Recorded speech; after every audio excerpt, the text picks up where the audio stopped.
understands everything you're going through. God understands that you need a right now breakthrough. God understands when your friends forsake you. God understands when your family misunderstands you. He knows and He cares when you're down and in despair. Don't you worry, child. God understands. I tell you, He knows and He cares. Don't you worry, no. He answers prayers. He understands. God understands when you feel like giving up. Oh, God understands when you're sad because you don't feel love. God understands why you cry, the very tears that you cry. God understands the times you'd rather not live, but dies that He knows and He cares. When you're down and in despair, don't you worry that He answers prayers. Said my God said He understands, said He knows. When you're down, He'll pick you up. Don't worry, don't you worry, God understands. Thank you. God understands all the pain you feel inside. Oh, God understands all the tears you try to hide. God understands the depression that brings you down. Oh, God understands the hurt that turns your smiles to frowns. 'Cause He knows, He knows. Say it again, oh, He knows. I'm so glad He knows how well He knows.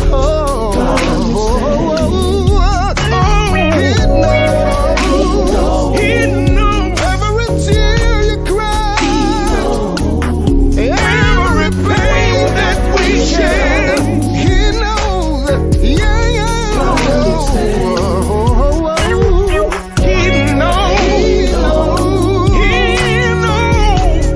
He knows, yes He does. He knows, yeah.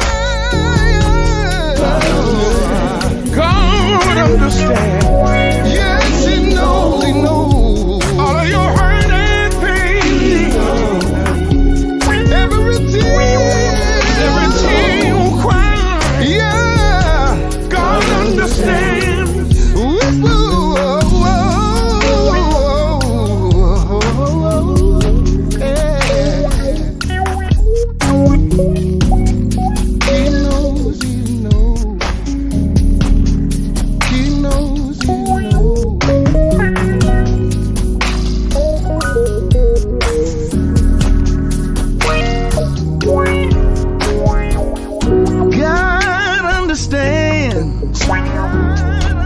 God understands.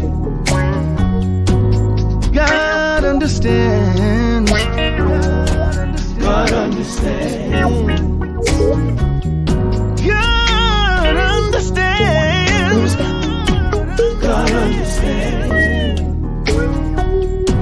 God understands. He knows. God understands. He knows every hurt and every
Well, God bless each and every one of you. What another amazing day this is. Listen, I believe there is something that you're going to glean from today's lesson that's going to totally change your entire life. Do me a favor, hit the share button. Make sure you call, text, tweet as many people as you can. And I want you to bring them into this virtual experience on this day. I'm going to talk about something I guess is perhaps a challenge, a very bold challenge to you. And I want to talk to you and tell you, I dare you to dream. That's right, you. I dare you to dream. I know there's been many obstacles. I know you've encountered perhaps more setbacks than you care to admit to anybody. I know you've been trying to camouflage the degree of disappointment that you've been feeling for a long time now because something did not manifest, it never came to fruition. But I want to look you in your eye and I want to tell you, I dare you to dream. Ladies and gentlemen, dreamers are generally perceived as deranged simply because of how many people seem to interpret our detachment from reality. When you are a dreamer, no question about it, you're in a head place, you're in a faith space that does not necessarily conform to the traditional outlook of life that most people have. When you are a dreamer, you see things differently. You imagine how things could be. And you wonder to yourself, could I have the kind of life in actuality that I envision each and every day of my life? And most people hold dreamers in contempt because they say that we have no logical explanation for our preoccupation with our preferred future. I would say to you that if you're going to dream and see your dreams come to pass in your life, then you can never allow the intensity of your preoccupation with the future you prefer to be lessened by people who are content with where they are and what they have and what they've always had. Isn't it amazing how people hold you in contempt simply because you want something more? I mean, it'd be one thing if I didn't know something more was not a possibility and not highly probable for me.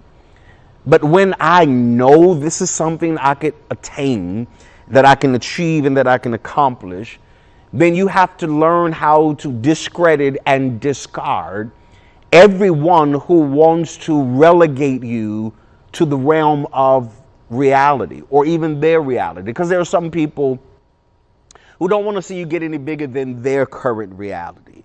They don't want to see you live any larger than they are living. They don't want to see you more exposed than the level of exposure that perhaps they have now. Because dreamers, we are these people who have defiant attitudes.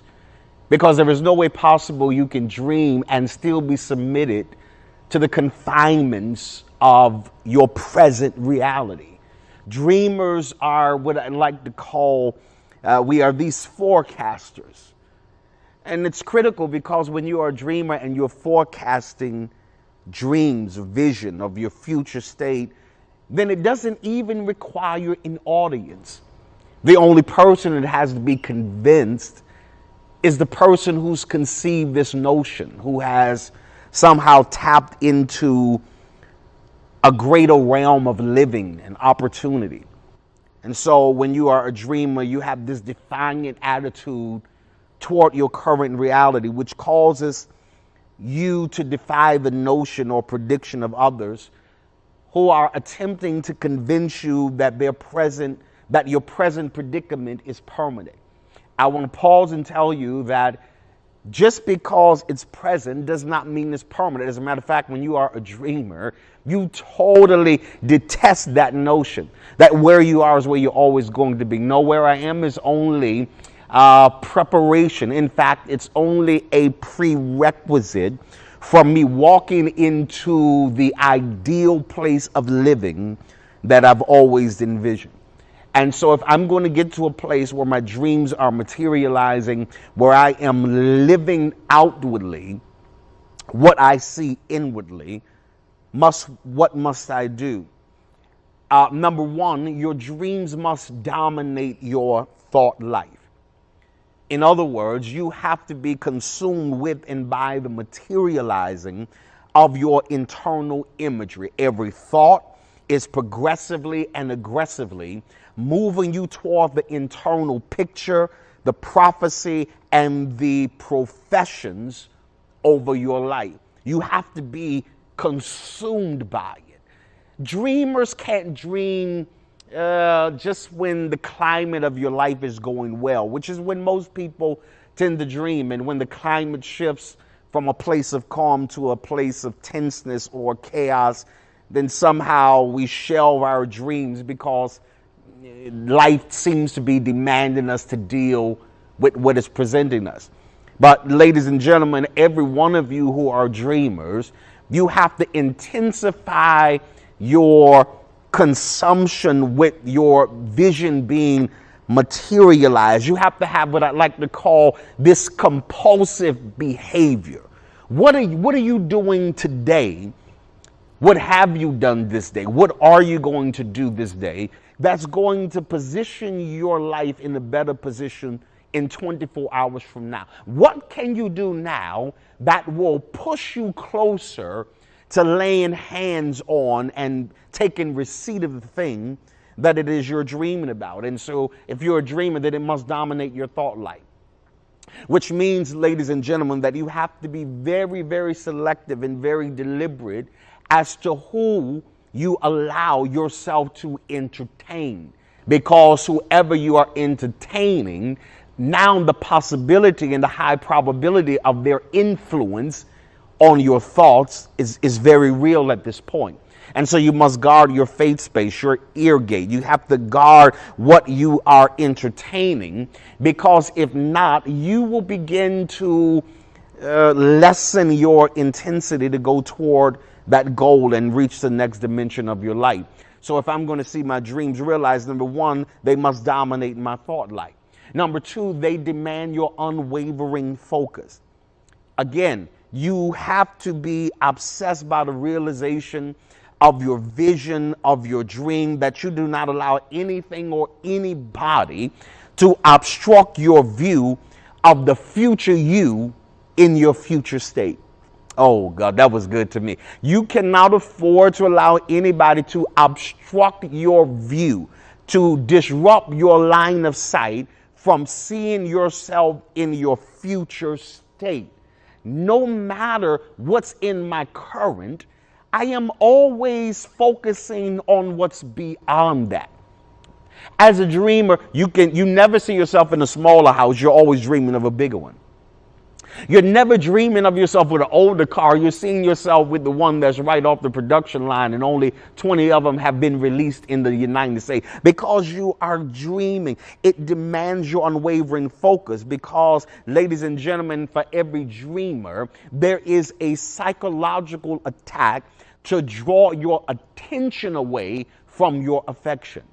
That it's a trick of the enemy. It is a deceptive tactic of the enemy to cause you to be to lose your focus on what it is that you are actually wanting. But if you're going to see everything you have visualized become a reality in your life, then you cannot be a person who has your focus shifting everywhere. One day you're in, the next day you're out. One day you want it, the next day you're not so sure. The Bible declares that a double-minded man is unstable in all of his ways, and let not that man think that he's going to get anything at all. If you don't have focus, you don't have a future.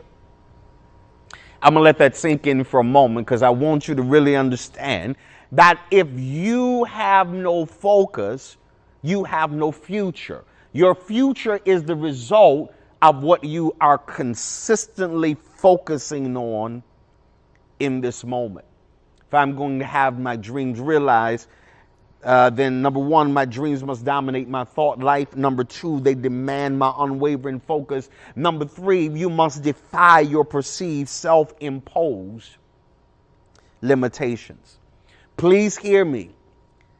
You must understand that the majority of the limitations you perceive that you are held captive by are predominantly self-generated. And they are definitely over-exaggerated. Let me give you that again. If you go back and survey your life, every time you wanted to attempt to do something that other people thought was perhaps too extraordinary for you, they thought you were biting off maybe more than you can chew, or perhaps you didn't have the educational prowess or the influence to do a particular thing. And then you look back over it and you recognize that the only thing that held up my progress was my self-generated and over-exaggerated limitations. Sometimes you are under bondage and it's unfounded and it's not even based in reality. Ladies and gentlemen, sometimes we are simply adopting and assimilating to some lowered version of ourselves that have been projected upon us through childhood or people who were ignorant and could not see the full scope of your potential, or whether it was because of people who were envious or jealous of you and they spent time talking down on you, trying to talk you out of what you had an innate sense of what was very much possible for you. But you have to get up every day as a dreamer and defy your perceived self-imposed limitations. They have no merit. And the actual limitations that we would have as dreamers, then you position yourself in the right circle, in the right environment, so that you can be nurtured or mentored in that area that perhaps might be deficient, but there is no perceivable limitation on your life. Let me say that to you again. You've got to defy those self-imposed limitations. Oh, I'll never be able to do this. You know, I didn't go to school for that. Well, you're living in an age now where you can self-educate, you can bring on a mentor, you can surround yourself by people who can undergird and nurture you in areas of your life again, that you experience some degree of deficiency, but it's not to the point where any self-imposed or actual limitation in your life has to ground you from accomplishing your dream and your goal. Number four, if I'm going to have my dreams materialize, if I'm going to see those things that I have been so desperately believing are going to come to pass from my life, you have to dismiss people who have allowed average and mediocrity to become an acceptable form of existence. Whew. That's perhaps more powerful than you know.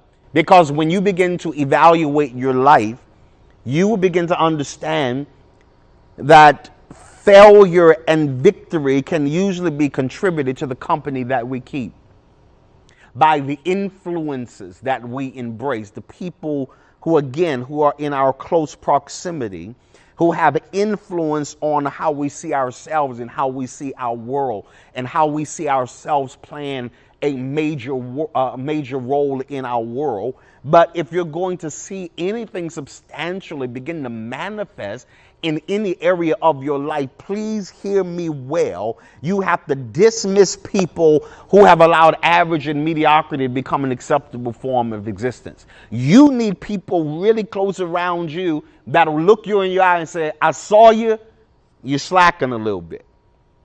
You got to have people around you that tell you stuff like, I think you could have been a little better prepared than that, right? Got to have people around you who are challenging you to always function at the level of your potential. People who are pushing you to operate from a sphere of a high performer, because anything else around you is contributing to you walking in a place of mediocrity And you never want to get to a place where you become just addicted to average. Who follows average? Nobody follows normal. Nobody wants to be attached to normal. Everybody wants to be in connection and in proximity with people who are exceptional. But you will never maintain an exceptional status until you begin to dismiss people who you are allowing in your life, who you've allowed to take resident in your life, who see mediocrity as an acceptable form of existence. Let me tell you today, you are far greater than you even think at any given moment. No matter the level of greatness you walk in, no matter the level of influence you walk in, you are far greater. There is still more in you that you have not yet tapped into. You must announce a mass dismissal in your life of people who are detrimental to your progress. It's not that I don't love you, but I can't allow you to squander the moments I'm trying to take advantage of. Let me say this to you. I want you to brace yourself, because there's getting ready to be some moments that arrive in your life that are going to require you to take advantage of them. And you have to shed even your own feelings of inadequacies and insecurities. And you got to decide at this juncture in your life, I am far greater than any label that's been placed on me. I'm far bigger than my history. I'm far bigger than the mistakes I've ever made in my life. As long as you have a pulse, you still have a purpose. You are a dreamer. And ladies and gentlemen, let me close with this.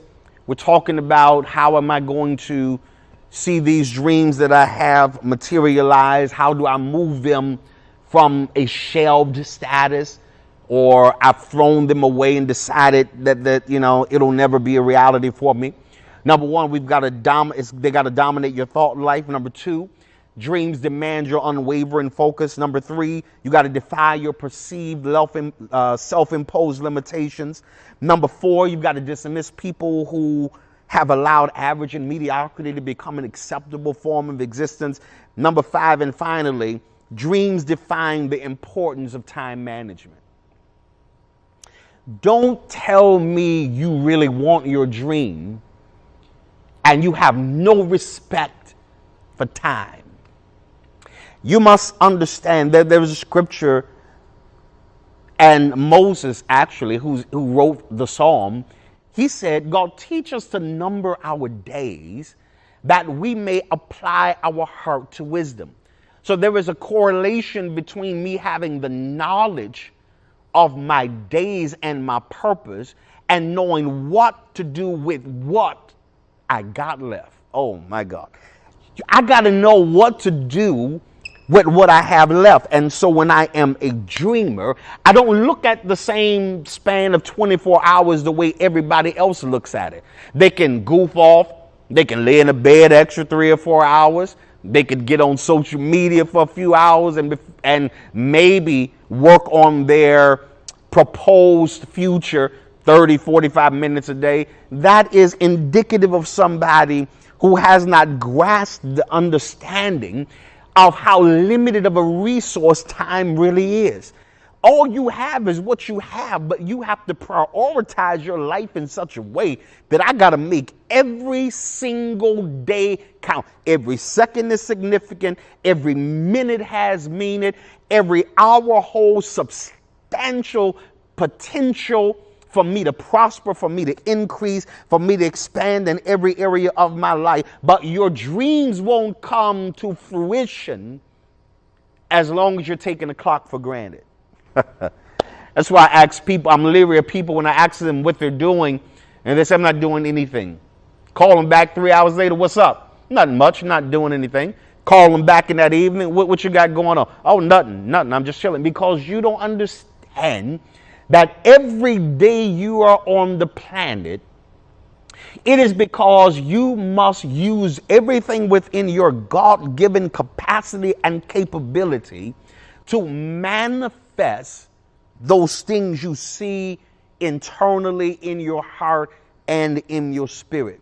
There's somebody watching me now. You need to go back starting this week You need to get pen and paper in your hand and write out a daily agenda. Your life needs a timeline. Your life needs deadlines so that you're not just spinning your wheels. How will you know when you're there if you don't have any time stamp on a destination when it takes to get there? I mean, if I'm leaving New Orleans and I want to go to Baton Rouge, it should take me about an hour, 10 minutes. But if I'm not aware of the time it takes to get to a destination, 7 hours into the journey, I will have already passed where I'm supposed to be, and I've now exerted energy, effort, gas, resources unnecessarily because I am irresponsible with the time that I have. But ladies and gentlemen, there's a reason you're still here. There's a reason you woke up today. There's a reason you're breathing right now. There's a reason you are looking at me right now. Because you have to streamline the activity of your life and align it perfectly with the actualization of your dream now. If this is not contributing to the realization of my dream, I can't afford to be involved with that. I can't afford to do this. I can't afford to stop doing this to do something that has no value, that is not going to produce the dreams that I have on the inside. I want to tell you today, if you take these principles and if you work them, if you use them, I mean, write them down, pin them up, put them on your mirror and read them every day and watch how expedited the realization of those things that you are seeing in your spirit are going to come to pass in your life. And I came here today to look you in your eye and tell you, I dare you to dream.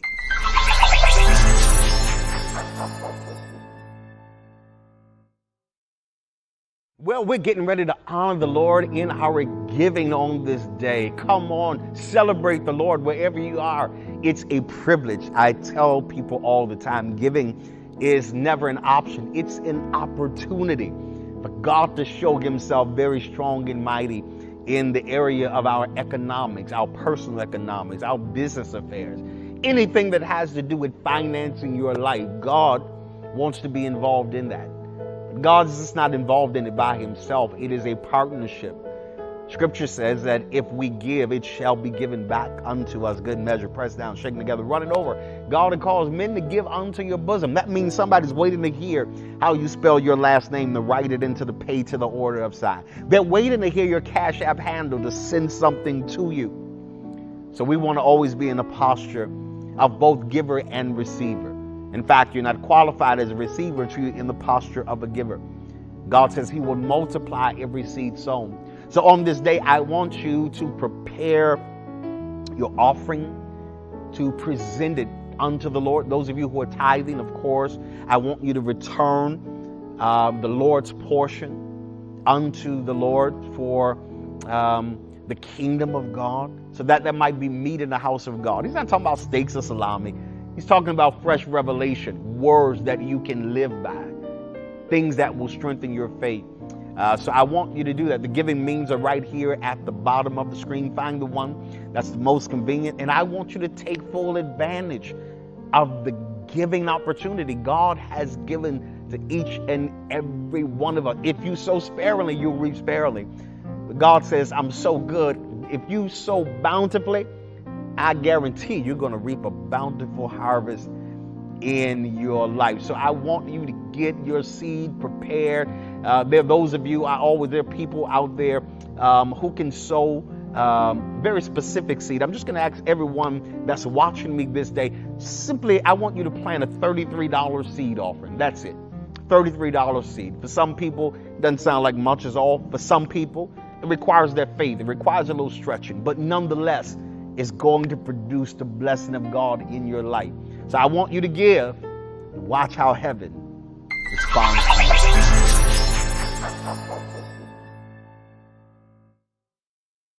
Family, didn't we enjoy the presence of God on today? I know service was just amazing. I know you felt the presence of the Lord right there, wherever you're watching us from. Right now it's giving time, and we want to make sure that we sow into the man of God's life. He's delivering a powerful word to uplift us and teach us and to encourage us and strengthen our faith. And now is your opportunity to participate in sowing a seed into the man of God's life. So easy to do. You can go to his personal cash app at $Henry W. Bolden 3. Yeah, that's right, $Henry W. Bolden 3. Or you can go to his personal website at henrybolden.com. Go ahead, sow a good seed into the man of God's life.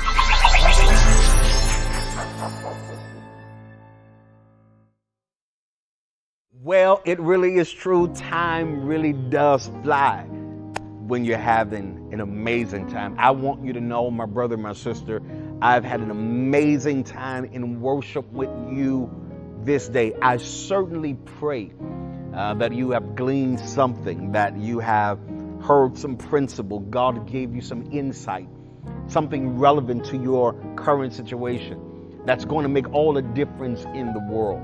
Let me thank you, as always. Thank you for tuning in each and every single week.